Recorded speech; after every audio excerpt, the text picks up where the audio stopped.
Live from Kings Mountain High School, it's Mountaineer football tonight, the weekly coaches show where we discuss everything Mountaineer football. Brought to you by the Kings Mountain Touchdown Club and sponsored by ASI Incorporated, Harris Funeral Home, and the Kings Mountain Family YMCA. The Player of the Week is brought to you by Butler's Outdoor Design. And now your host, Craig Short, with head coach Straight Herron for Mountaineer football tonight.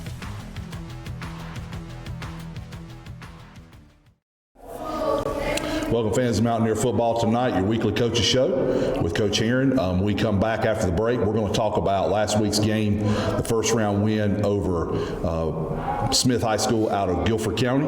We're also going to talk about the players of the week and this week's game with T.C. Roberson. So right after the break, we'll get into that. We'll welcome Coach to the show, and we'll get rolling with us. So be back in just a minute. Mountaineer football tonight is brought to you by the Kings Mountain Family YMCA,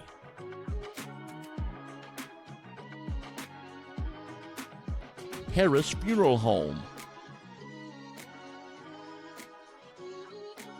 and ASI Incorporated.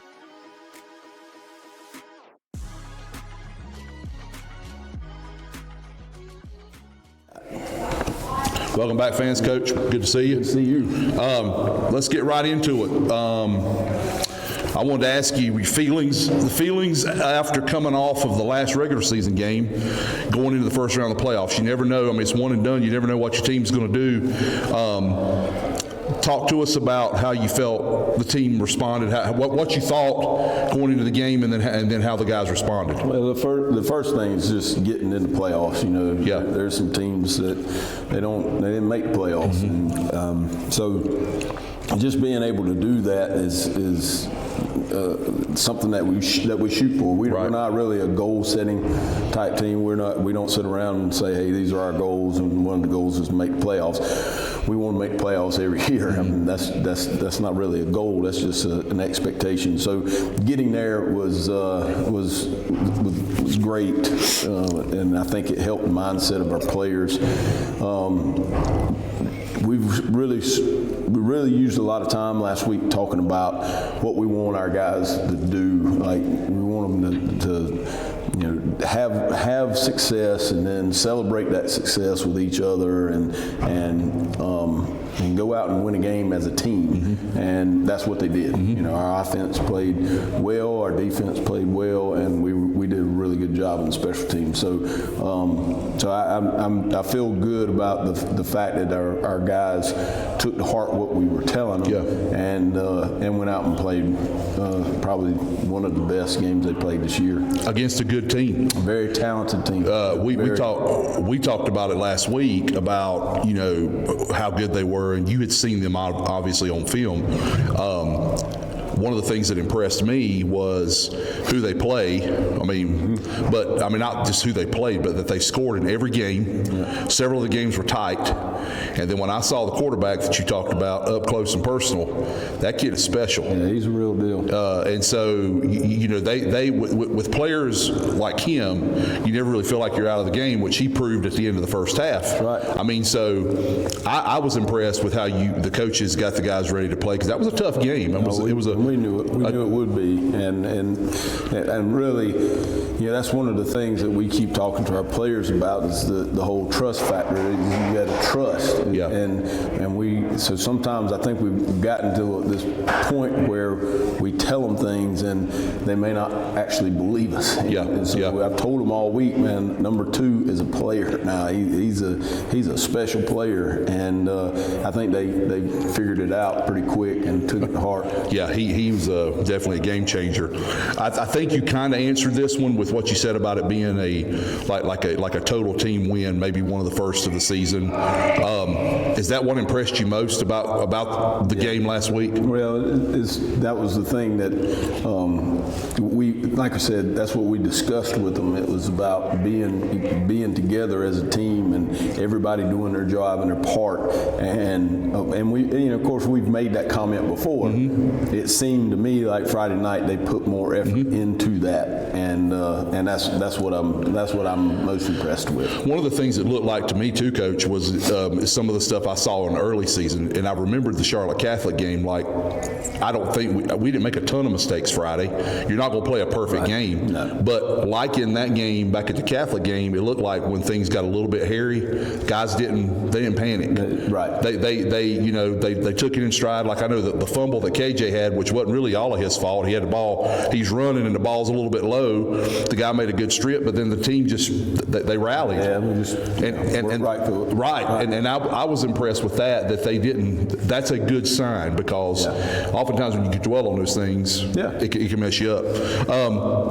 So the game went well. I mean, I thought in the first quarter things went. I mean, the defense played really well. There was really nothing happening until 2 minutes to go. Cam scores, but leading up to Cam's score, Tech set us up pretty well with some really big catches, and we go up 7-0, and then they get the drive and score. Well, they've got the ball and they score kind of early in the second quarter. PAT is blocked, which gives you some mojo, and then lo and behold, Xavier busts one and puts us. I mean, takes the momentum right back. So even though I'll let you talk about that in a minute, you probably had to feel good about the response that after they score, and then you block the PAT and then run the kickoff back. And we've talked about that we have the potential to have big plays in special teams if our guys will do their job and do what they're supposed to do. And they did that with that kickoff return. You just got to give Xavier a chance. You get him out there and get him in space, and then he'll take care of the rest. So, I was really pleased with that. That's one of those backbreakers, Yes. From a coaching standpoint, you hate to see a guy running down the field. They didn't even have to snap the ball, and they're going to score points. So, that was a huge play. I thought that was one of the biggest plays in the game for us because it responded to them scoring. Yeah, and then we score. Kavion, huge score with just under 44 seconds, go up 21-6, and then 2 got loose. Yes, there toward the end, but that's okay. The thing about it was he got loose, and I mean that's a big deal. But they opened with the ball, Coach, in the third quarter, and we held them. Yeah, but going back to that play, that's one of the things that's one of those things that, as a coach, it drives you crazy because those are situations that's situational football. Right. Players have to know the situation, but it's really hard to coach situations like that. You can't. Hey man, we're going to take you out here, and we're going to put no time left on the clock, and the guy's running down the field. We need to get him tackled. This is how you do it. Yeah, you just don't. You don't rep that. But what you want is you want your players to understand. Man, I don't care if he gets 20 yards. I don't care if he gets 10 extra yards. Don't make any difference to me. Just get him wrapped up and get him on the ground. Right. Period. And we didn't do that. We wanted to go in there and try to absolutely annihilate him. And what we ended up doing was knocking the guy. We hit Tex, who Tex could have made the tackle. We hit him out of bounds, and the guy runs down the field. So and again, it's just situational football. Our guys have got to be smarter, know that, hey man, it don't matter. Just get your arms around the guy, get him wrapped up, get him on the ground, and we go into halftime. So anyway, and that's in the game. It is, and we were watching it live, of course, and when it happened, I really even couldn't believe it happened because we had him cornered, we had him right there. It was over. Yeah. I was walking. I started taking headstock. I was walking the other way. When as soon as I saw Tech square him up, I was like, all right, at least we got him on the ground. We didn't get him on the ground. But that gave them some momentum. But coming out of the half, but Coach, we held them, and we, you had to be pleased. There wasn't a lot happening in the third quarter other than some defensive plays, but I thought the defense played extremely well in the game. But for third quarter specifically, right there, especially coming out of the half where they had the ball, and then we get one more score. Tech scores with 3:44 in the fourth quarter after we've done some grinding, made some plays, made some stands when they kind of put you under a little pressure. But all in all, I thought a really good game, like you said. Yeah, and the score to Tech is really great thrown ball. I mean, it can't be anywhere else. And then Tech's going up and getting it. That was a really good play from both of them. So technically we had 35, in my opinion. They called the one back for the lineman downfield. Yeah. Not going to dwell on penalties, but I didn't see that that we had anybody downfield. On film, did it look like we did? They called it wrong. It was a penalty, but we had too many men in the backfield. We didn't have a guy covered up. Got it. Both of our receivers on the right were in the backfield, and one of them needed to be step up. Yeah. And so they called it, and then they said that the tight end was covered up, and he wasn't even a tight end. He was a slot. So anyway, it was a penalty. It just wasn't what they called it. Got it. So, Coach, give us your 3 takeaways from the game. Well, the first is what we've already talked about. Is I think wins are wins. You always want those, and it's all great when you can get a whole team win where everybody's contributing and everybody's celebrating for each other. That makes wins even better. So and that's what they did Friday. Another takeaway was, and that's something that we mentioned to our players. If you notice, I don't think we had a turnover. So when you don't have turnovers, you have a better chance of winning. You do. And so that's another takeaway that we need to have. And the play that KJ ran backwards on and fumbled, but we got the ball back, which was good because we got punted away. Yeah. That wasn't a very good play, but we ended up fighting through it, but not turning the ball over is huge, and that's something that we've got to keep in mind from here on out. And then the last takeaway, I think, is just the fact that being in the playoffs is great. Yeah. And so, I think that mentality of, if you win, you get to keep on. And and sometimes, and that's, I'm not talking about not just Kings Mountain, not here, but there's places that I've been before where they get in the playoffs and they're like, man, we're done. It just and it's almost like you don't even know if some of them want to play. Right. So I've been watching our guys, and our guys, they seem like they're on the same even keel. They're just ready for the next one. Yeah. So hopefully this week we can go out and play well. It looked like, too, Coach, and you correct me if I'm wrong, please, we reduced our penalties. Like there were some tough penalties at times, but like that one that negated a touchdown. But it almost wasn't a penalty-free game, but we played cleaner. Yeah. So no turnovers, and that helps tremendously. Fewer penalties. Yeah. I think we had one personal foul. Well, we had 2 personal fouls. One of them was offsetting, but other than that, all the penalties that we had were things that we can fix. Yeah. So before we go to break, and we're going to come back and talk about T.C. Robinson, let's talk about our Butler's Outdoor Designs Players of the Week. We'll do those before we go to break. So I'll let you do like you always do, Coach. Yeah. You do your overall, and then I'll let you fill them in. So this week we had several guys that had outstanding performances, but I'm gonna give the overall Player of the Week to Lathan Feimster. And for him, he plays linebacker for us, and he led the team in production points. Of course, I can't read it. I didn't bring my glasses. I think he had like 37. Like I said, I can't read it. But he had a lot of tackles and led the team in production points. Had a really good game on defense. But then he's also playing H-back for us since Day-Day's out, and he had 3 catches for 17 yards on top of that. And there's been a few other games this year where he was right there. I was trying to decide between him and somebody else. So I'm going to go with Lathan because I think he's been playing probably most consistent of anybody we've got on defense. And so he's going to be the overall Player of the Week. Our Offensive Player of the Week, again, it's really a toss-up between Kavion Byers, and then KJ. Kavion is obviously the receiver, and what's crazy is Kavion, he's a freshman, a true freshman. So for him, he had 4 catches for 34 yards. He caught a touchdown pass. He had a kickoff return for 18 yards, and he also had an interception on defense. He did. So I'm going to make him the offensive player of the week just from all that. But KJ had a really good game.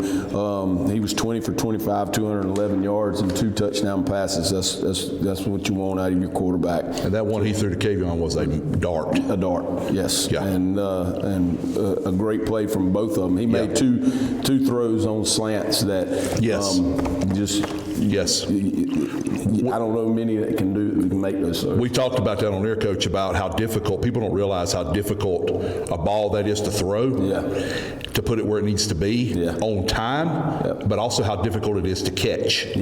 Because that receiver knows there's a chance he's going to get hit. Right.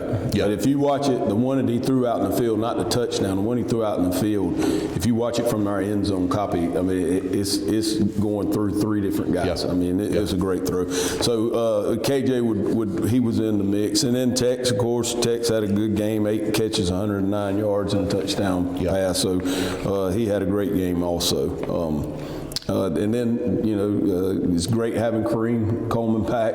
Having that guy running the ball. He ran hard. He always does. Yeah. And he had 15 carries for 81 yards, which was pretty nice to have. Yeah. And then, of course, poor Xavier.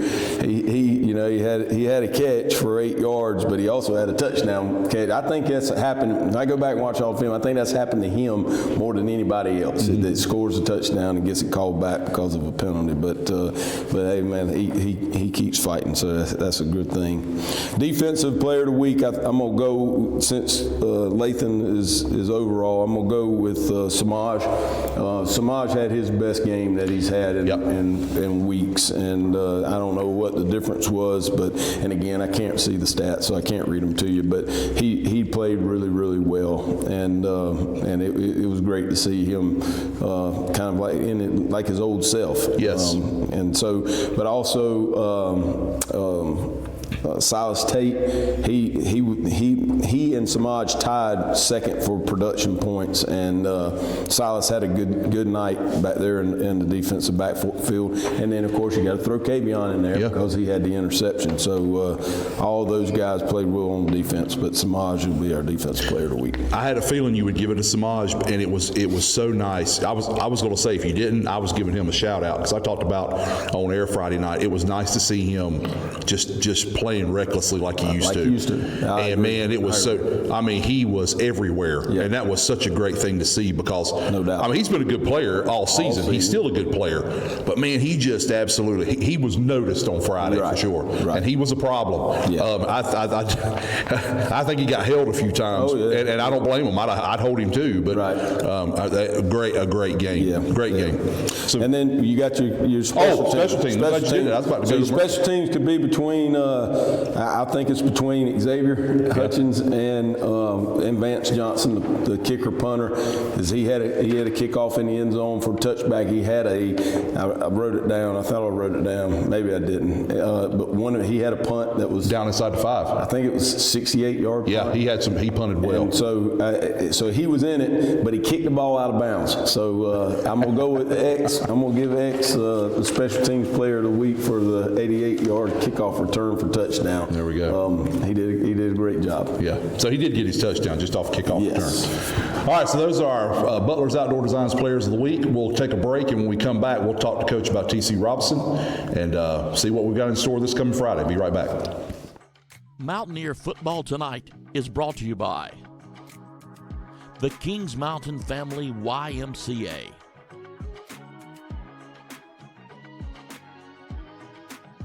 Harris Funeral Home, and ASI Incorporated.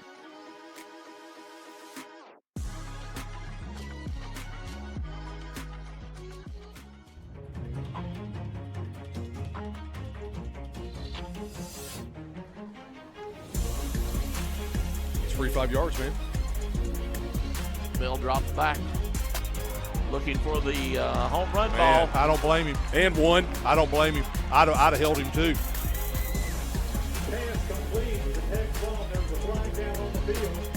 So first down all the way up 4. I see a 90-something going in, which means we're putting in the heavy package.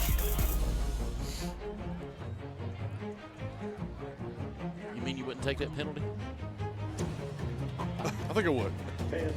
Hey, that defense. I jest. That defensive back did exactly what he was supposed to do. You get beat like that, tackle him, hold him.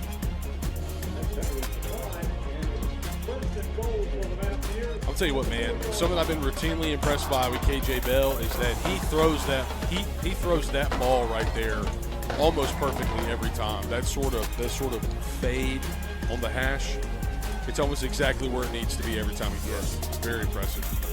First and cut. goal from the 4. He's going to push Get his in way there. all the way Great down to the run. goal line. Touchdown. Great run, good Man. cut. Little bit Touchdown, of Mountaineer. A little bit of counter power out of the jumbo set. That was incredible. A block down, a kick, and a wrap. That right there is a touchdown that gets scored on leg day, baby.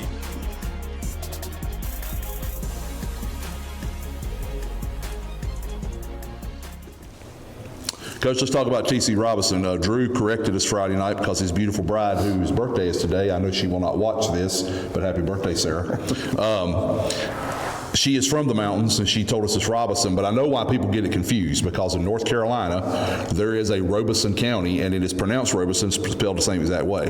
So you're going to hear a lot of people say T.C. Robeson. In fact, I say T.C. Robeson. So if I keep saying it, just don't pay me any attention. So tell me what you know about the Rams. What are you seeing? A really well coached team. I mean, you can tell that they have a lot of guys that are coaching players up, and they're not I guess you could say they're not flashy. Mm-hmm. They just stick to what they do, and what they do well. They do well. They're a very well coached team. The defense is. They're good.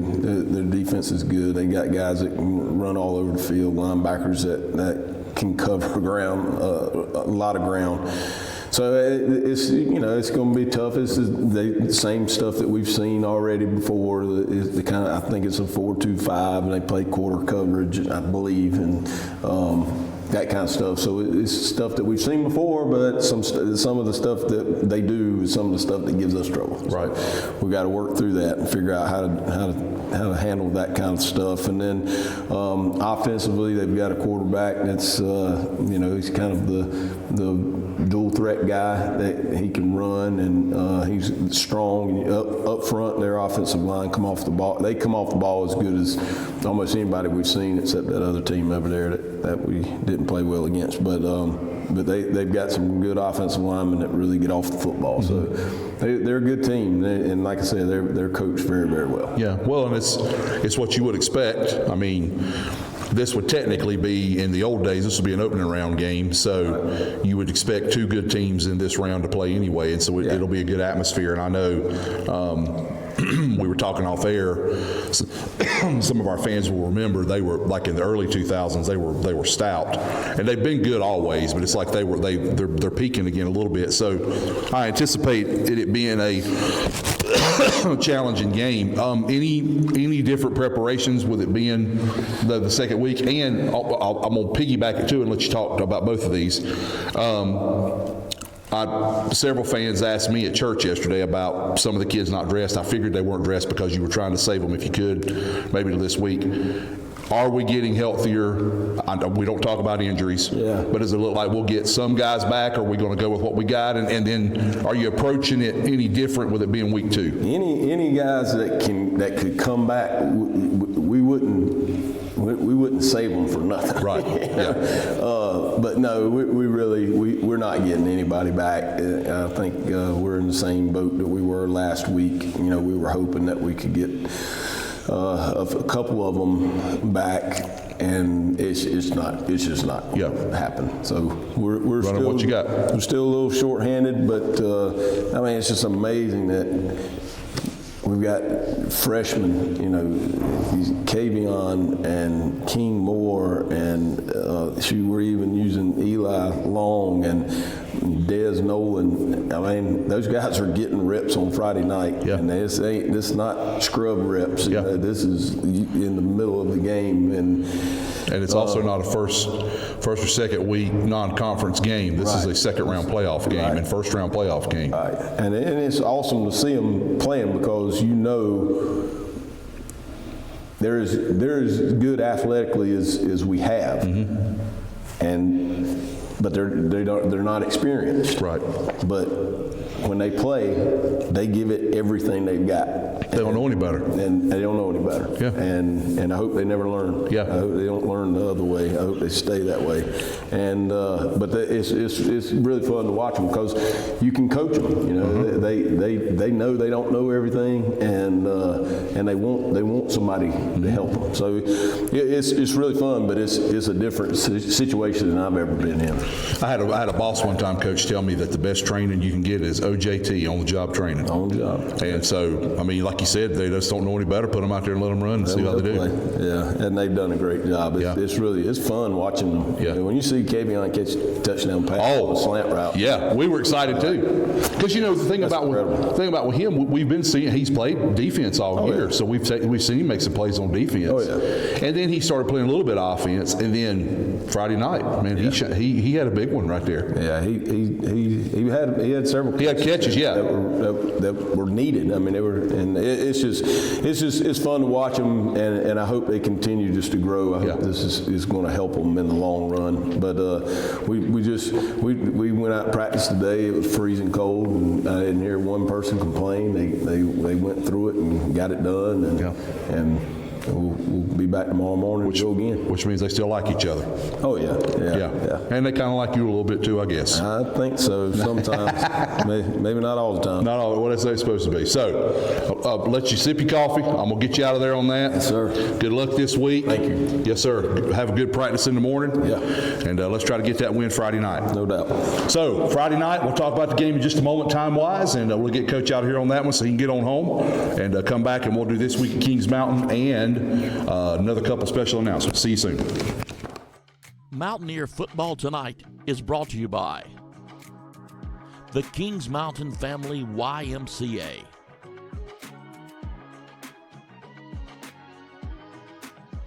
Harris Funeral Home, and ASI Incorporated.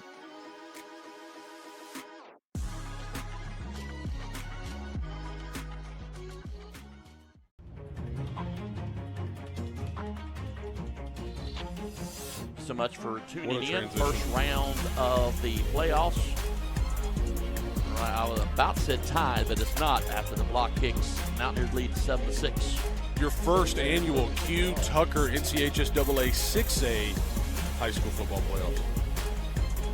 Shout out Q Tucker. Shout out Reedsville High School. Shout out Kendra Harrison.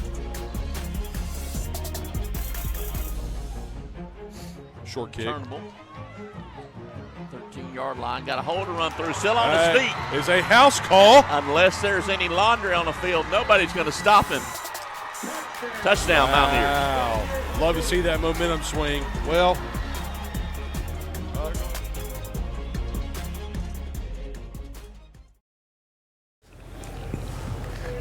Dang, you zoomed in, Drew. I didn't know I was going to be this close that time. Wow. And the little, it's over there. Little logo. That was pretty good. Shout out Will Sellers for the hat. Thank you, Coach Sellers. So this week at KM, Drew, if you got the graphic, we'll do it first. So, of course, tomorrow, no school. You just heard Coach say they're going to practice in the morning. Tuesday morning that will be, and that's also Veterans Day. And we'd like to take Mountaineer Football Tonight. We'd like to take this opportunity to thank all of the veterans, those who are serving and those who have served. We would not be able to do the things we do were it not for folks of your ilk who have served and been selfless and done the things you've done for our countries. Thank you. God bless you. And thank you for being great patriots. That will be looked at tomorrow. Celebrated, unless, of course, you work in Cherokee County like I do, and we don't have the day off. Wednesday, we've got indoor track and field tryouts from 3:45 to 4:45. Maybe. Something like that. It's hard for me to see. I'm old. Wrestling is at St. Stephen's at 5 p.m. That'll be a good match because St. Stephen's is always very stout. However, like us, St. Stephen's is still in the playoffs, so they probably don't have their whole squad yet. Indoor track and field tryouts again that same day for field events. Track events for Wednesday. Field event tryouts for Thursday. That from 3:15 to 4:45, not 3:45. Swimming is at against North Gas at South Point, which is and South Point, at 6 p.m. Then we've got pole vault tryouts for the indoor track and field. Drew will be out for those, 3:15 to 4:45. That will be Friday, and then of course we go to TC Roberson. Please make sure you see notice that the game time Friday is 7 p.m. and then wrestling has a match against North Lincoln 9:30 a.m. on Saturday morning. Do not know anything yet about tickets. I'm sure there will be a way to purchase them electronically. The athletic website will put that up. I know when it's available and when it's ready. If there's a bag policy in Buncombe County specifically, but maybe even at TC Robinson High School, we'll post that and have you know that with it being a 7 o'clock kickoff, I would suggest, because I know there's some traffic through 40 and 26, it can make it a little tough. Get there early. And go support the Mountaineers. Don't know anything about streaming. We've not been told anything about that yet. It's probably audio. Probably audio only, from what Drew just said. And so you'll have that. And so hopefully we'll even be on there for that. So let's have another good week. Let's get this young team ready. Fans are excited. I know that maybe they didn't brave the cold today, but as it gets warmer through the week, maybe they can come out and support and be there for the boys. I know the young men and the coaches appreciated that. Thank you to the Touchdown Club for your support, your continued support. We tell you each week to join the Touchdown Club. If you are not a member, kmtouchdownclub.com. KM Touchdown Club makes all of this available. It started with the building that I'm in, among other things, and then you see all the other things that you all do. And we'd love for you, if you're not a member, to be a member of the KM Touchdown Club to help promote all things Mountaineer. KMTouchdownClub.com. Our channel, make sure you like and subscribe. If not already, you're watching this show, then you should be subscribed to the Kings Mountain YouTube channel so you can watch our shows and hear our streams and do those things each week. For us, that would be, or for you, by seeing us and hearing us, that would be great. We would appreciate that. And then last but not least, like I always do, make sure you love on your family, those in your circle, those who are important to you. Love them, hug them, kiss them, tell them you love them, spend quality time with them, pray for them daily as we pray for you. Pray for our team, pray for our coaches, that they continue to get healthy and have continued success throughout the rest of this season, no matter how far it goes. Be patient with them. Remember, they're young, and they're doing great things, so let's cheer them on, be behind them, be supportive. Have a wonderful week. Take care of yourself. Be blessed.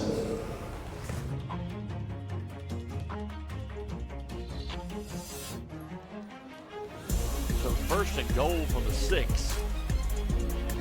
So it's first down, Kings Mountain, first and goal from the 6-yard line. I just said that, Jack. Talking to me again.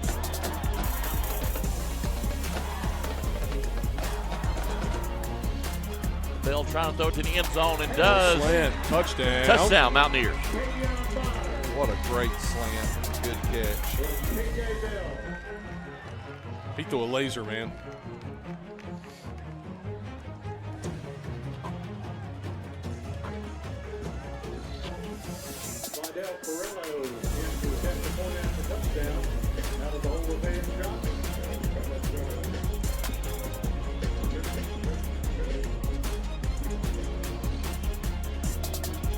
Good snap. Bang. And it's good. Mountaineers lead 21-6. Mountaineer football tonight was brought to you by the Kings Mountain Touchdown Club and sponsored by ASI Incorporated, Harris Funeral Home, and the Kings Mountain Family YMCA. The Player of the Week, brought to you by Butler's Outdoor Design. This has been a presentation of KMHS Sports.